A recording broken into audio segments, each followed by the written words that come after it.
All right, now joining me, nationally syndicated columnist Adriana Cohen and Democratic strategist Scott Levenson. Scott, how can Pelosi possibly make this claim without having the evidence to back it up? Well, she says very clearly she was told by folks in Afghanistan that this was the case.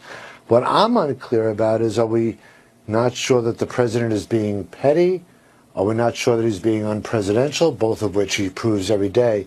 Or are we not sure that he's putting Americans in harm's way? Because clearly his statements about ISIS in the previous weeks put Americans in harm's way. So he has a habit of misstating, speaking off the cuff, in ways that endanger Americans. This wasn't so a junket. So isn't she being a little bit petty, Scott, by her statement? I actually think what's remarkable is that no one goes to Afghanistan to have a good time. No one goes to Afghanistan on some kind of political junket. So to frame this as if it's some kind of taxpayer boondoggle is silly. These are congressional delegates going to learn about what's going on in Afghanistan. That should be respected for what it is. All right, so for the record, and I think a lot of people in the audience know this, I've been to Afghanistan on official trips. I went there in 2013. I went through military, so I landed at Bagram. She would have landed at Kabul airport, and I spent time on that flight line with the Air Force team that was building it, the 15-nation team led by General Michel. So I know the airport. Also, when you book that many commercial flights, Adriana, when you do that, it is public knowledge. There's nothing to leak. People just have to put in their common sense. So tit for tat, petty. She's accusing the president of being petty, but this is not information that's being hidden or secure when you book that many commercial. Absolutely. I mean, Steve, are you kidding me? Do you actually think that the American people wouldn't notice that all these high-ranking Democrats disappeared during the government shutdown? But I mean, you've got to be kidding me. Obviously, the American people would know that this happened. So, wait a second. Who knew? Did you know? Before the president said anything, did you know? So clearly, let her finish her point. If they took this trip, the American people would have known about it. And here's what I know, is that Nancy Pelosi's #1 responsibility is to the American people, and it's to keep our citizens safe.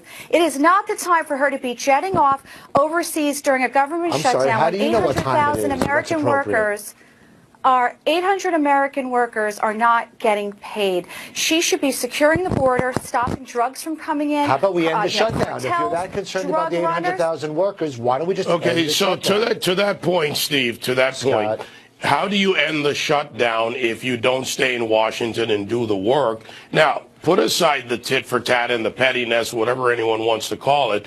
Nancy Pelosi, a congressional delegation, by the way, all their staffers are being paid. The White House employees, a lot of them are already furloughed. So that's a difference going on right there. So the congressmen and senators have their full staffs, full budgets, so they're not in Washington doing the work while saying they're concerned about the people being furloughed. But it's clear. So how do you reconcile that with her actions? Because it's just disingenuous. When the president created a crisis on the southern border that never existed in the first place, that led to How did he manufacture the crisis? Because there is no crisis on the southern border. It doesn't exist. It's a myth. Are you kidding me? No one is hiding under that table. Hang on. Let me go to Adriana on this, because the numbers tell a different story. 60,000 people over the last 3 months, an significant increase in children being brought here. All security personnel speak to the other border crossings as being more porous than our southern border. So why don't we look at a comprehensive way of dealing with undocumented workers crossing our border? Let me ask you this. If walls don't work, hang on. Okay. If walls don't work, where is the Democrat calling for taking down the existing wall? Then I want to go to Adriana. Where's the Democrat? If they don't work, why don't you want to take down the existing walls? Because what we actually are talking about is a comprehensive approach to immigration, a path to citizenship. That's what's required, not this demagoguery that's going on out of the White House about... All right, I've got to get a quick one from Adriana so I can wrap this. Put aside all of these other issues, go back to where we were.